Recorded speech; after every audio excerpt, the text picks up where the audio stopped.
আমার মসজিদ থেকে আমার মুসল্লি ডেকে নিয়েছে, হুজুর তাড়াতাড়ি আন। কেন? আব্বা জাগা। আব্বা কই যায়? জাগা, তাড়াতাড়ি আয়। গেছি আমি, গিয়া দেখি উনি বিছনাত শায়িত, শুধু চোখ বড় বড় করে দিছে, লড়াছড়া নাই। আমারে কয় আমি তওবা করাইতাম।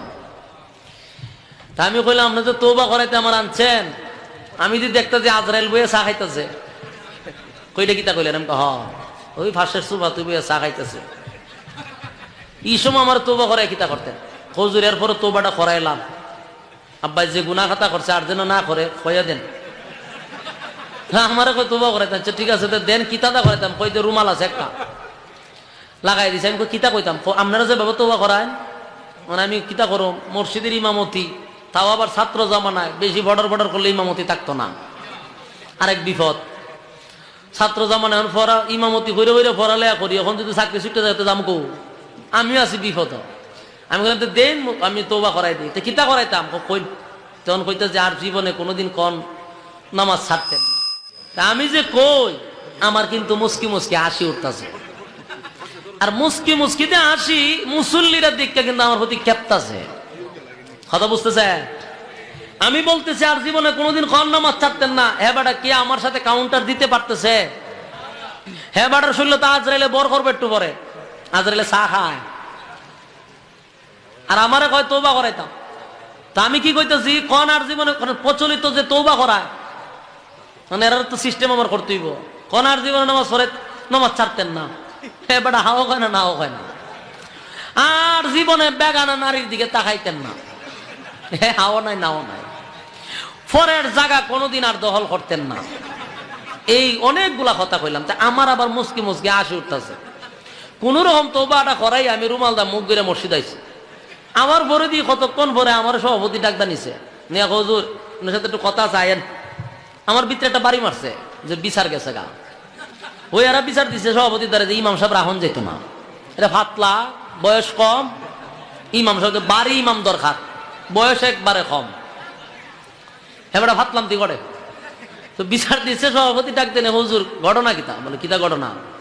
আমনে হুজুর একটু বাড়ি হওয়া দরকার। আমারে বুঝাইতেছে, আমার একটু কইতেছে আপনি একটু বাড়ি হওয়া দরকার। আচ্ছা হয়, আপনি ইমাম সাহেব মানুষ তো একটু ওজন হওয়া দরকার।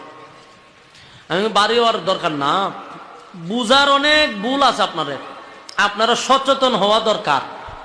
আমি বারো মনে পড়ে, আপনারা সচেতন হন আগে। তা আমার হুজুর আমনের নিচে তওবা করে, তার একবার বাপ মরে মরে, আপনি কেন কে বলে মুসকি মুসকি আসেন, আর খোলজাত লাগতেছে না। আমি কারি সভাপতি সাহেব, আমি মুসকি আসতাম না কেমনে? আমি দেখতে যে আজরাইল বইয়ে চা খাইতেছে, এই সময় নিচে তওবা করাইতাম। এরা তো আওয়াম মানুষ, কাজটা করে লিডি কিতা কম। আমি হ আপনি কি আসুই দেখছেন? আমি দেখছি চা খাই বইয়া, মনে করছে আর হুজুররা তো অনেক কিছু জানে। আমরা পাবলিকরা তো দেখছেন না, ফুদা ডিম ফাটাইলে বড় হিসাব। হেও মনে করছে সর্বনাশ, হুজুর দিয়ে কামেলদার আছে, আজরাইলও দেখে। আমি কই আমি দেখছি চা খাই বইয়া, এই সময় নিচে তওবা করাইতাম। আজরাইলে হাতুত বলতেছে ধরতো, আমি কে কিতা করতাম? পরে কয় ঘটনা কিতা সত্য? আমি কে আপনি এখন খবর লইয়া দেখেন, আপনি ঘন্টা খানেক পরে খবরটা লইয়া দেখেন আজরাইল নিচিনি তারে, কারণ আলামত দেখলে বোঝা যায় বেশি সময় থাকবে না। ওই লোকের অবস্থা খুব খারাপ, আর আমার নিজে তওবা করাইতাম। আচ্ছা আমি যে কইলাম আর নামাজ কোনোদিন ছাইরেন না, নামাজ পড়ার সুযোগ আর এর আছে, তুইটা ভাজলামই না, কথা কয় না।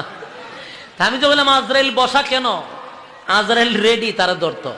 আমার কন আর নামাজ ছাড়তো না, আব্বাই বহুত নামাজ ছাড়ছে, এই সময় আর নামাজ ছাড়ার পড়ার কোন সুযোগ আছে? তা আমারে কয় বেগানা নারীর দিকে যেন না তাকাই, এটা কইয়া দেন। তখন তুই তাকাইবার সময় আছে? ইটা একটা ভাইজলামই না, ইটা তোবা কিন্তু চলতেছে গ্রামে গঞ্জে। আপনারা বিশ্বাস না করলে জিগায় নজুর রাখে, এ মরার সময় নেই তোবা করবার লাগে।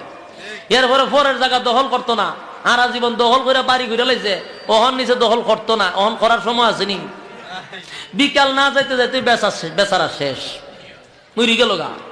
আমি যে তওবা করাইলাম, এই তওবা দিকে তো শয়তানের ডান্স লোবাগলো ডান্স দেয়। শয়তান বহু আগেই তারে রিটার্ডে ভাড়াই দিছি, তারা দিয়ে আমার কাজ হয় না, ওহন গেছে তওবা করাইতো। তা আমি আপনাদের কাছে নসিহতটা করবো, ই ফাইজলামি যেটা সাইডের পরে বয়সটা যখন আমাদের 60 হয়, এরপরে যে সময়টা, ওই সময়টা একটু ব্যতিক্রম, এটার হিসাব আল্লাহ নেয় না। যেমন মানুষের 3টা কাল আছে, শিশুকাল, যৌবনকাল, বৃদ্ধকাল। আল্লাহ হয় 2টা কালরে আমি মাইনাস করে দিলাম, শুধু মাঝখানের কালের জবাব দেয়। কোন কালের হিসাব নিব? যৌবন কালের হিসাব নিব।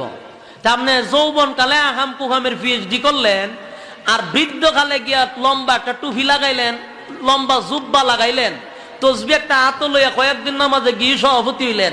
আপনি কিতাব বুঝতেছেন যে আপনি জান্নাতের দরজা গন্তাছেন, কোনটা দিয়ে ঢুকবেন? এটা ভাইজলামি, আল্লাহ বালা বুঝে। আর 60-এর পরে যদি একজন মানুষ সুস্থ থাকে, যদি আর জীবনে কোনো বেগানা নারীর দিকে তাকাইতাম না আমি, জীবনও না, তুই এখন ছায়া তাক, কথা হয় না। 60 বছরের পরে যে মুরব্বী মহিলার দিকে তাকাইলই কিতা, না তাকাইলই কিতা, কথা হয় না। এটা 18 বছরের মাইয়ার যদি এখানে আসো, তোমার সাথে আমার কিছু কথা আছে, গেল দাঁড়ে বলে কিতা চাচা দাদা কিতা কইতা, শেষ নি তুই সময় ডাক দিয়ে কিতা করতে, আর ফোন দিয়ে কিতা করতে, আর ছাই কিতা করতে, যেই সময় চাইছত কম চাইছত না, জনমের সাউন্ড চাইছস, তোর চোখ টাটাও পড়ছে না। ওখানে এই কথা কেন কস? বলে আর চাইতাম না, শয়তানে কত তুই ছায়া থাক, তোর তো রিটার্ডে বাড়াইছি, তোর যা ছিল চুষা খাইয়া লাইছি, তোরে দিয়ে আর কোনো কাজ হইতো না, এলে আমি রিটার্ডে বাড়াইছি। বয়স 60-এর পরে শয়তান তারে অফ পেনশনে দিয়া দেয়, তোরে দিয়ে আমার কাজ নাই। আমার কাজ হইল 16 থেকে নিয়ে একেবারে 50 পর্যন্ত, এই ভিতরটা এরে আমার কাজও লাগবো। সরকার যেমন সরকারি চাকরি যারা দেয়, এরার একটা সময় আছে, এই সময়টা সরকারে চুষা নিয়ে নেয়। এরপরে যখন দেখে আপনি বার্ধক্যে পৌঁছে যাচ্ছেন, সরকার আপনার ছেড়ে দেয়। কারণ তোমার দিয়ে আমার দেশের আর কোনো উপকার নাই, এখন তোমার মতো সৈনিকের দরকার নাই, তোমার শরীরের শক্তি শেষ। তখন তাকে কি করে? রিটায়ার্ডে পাঠায় দেয়। শয়তানে একটার উপরে যে বর করে, একটা সময় আছে।